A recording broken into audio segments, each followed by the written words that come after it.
Praise the Lord. இன்றைய தியானம் லூக்கா 10:19 முதல் 22 வரை. இதோ சர்ப்பங்களையும் தேள்களையும் மிதிக்கவும் சத்துருவினுடைய சகல வல்லமையையும் மேற்கொள்ளவும் உங்களுக்கு அதிகாரம் கொடுக்கிறேன். ஒன்றும் உங்களை சேதப்படுத்த மாட்டாது. ஆகிலும் ஆவிகள் உங்களுக்கு கீழ்ப்படுகிறதற்காக நீங்கள் சந்தோஷப்படாமல் உங்கள் நாமங்கள் பரலோகத்தில் எழுதி இருக்கிறதற்காக சந்தோஷப்படுங்கள் என்றார். அந்த வேளையில் இயேசு ஆவியிலே களி கூர்ந்து, பிதாவே, வானத்துக்கும் பூமிக்கும் ஆண்டவரே, இவைகளை நீர் ஞானிகளுக்கும் கல்விமான்களுக்கும் மறைத்து பாலகருக்கு வெளிப்படுத்தினபடியால் உம்மை ஸ்தோத்திரிக்கிறேன். ஆம் பிதாவே, இப்படி செய்வது உம்முடைய திருவுளத்துக்கு பிரியமாய் இருந்தது.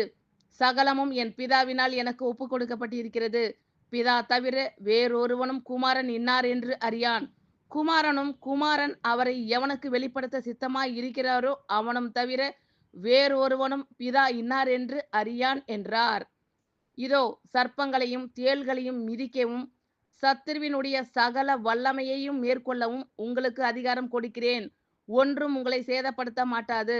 ஆகிலும் ஆவிகள் உங்களுக்கு கீழ்ப்படுகிறதற்காக நீங்கள் சந்தோஷப்படாமல் உங்கள் நாமங்கள் பரலோகத்தில் எழுதி இருக்கிறதற்காக சந்தோஷப்படுங்கள் என்றார்.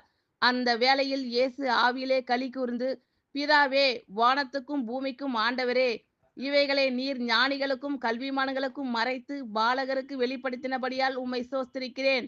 ஆம் பிதாவே, இப்படி செய்வது உம்முடைய திருவுளத்துக்கு பிரியமாய் இருந்தது.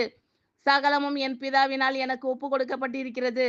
பிதா தவிர வேறொருவனும் குமாரன் இன்னார் என்று அறியான். குமாரன் அவரை எவனுக்கு வெளிப்படுத்த சித்தமாய் இருக்கிறாரோ அவனும் தவிர வேறொருவனும் பிதா இன்னார் என்று அறியான் என்றார். ஆமென். Thank you Lord. கர்த்தர் உங்கள் அனைவரையும் ஆசீர்வதிப்பாராக. God bless you all.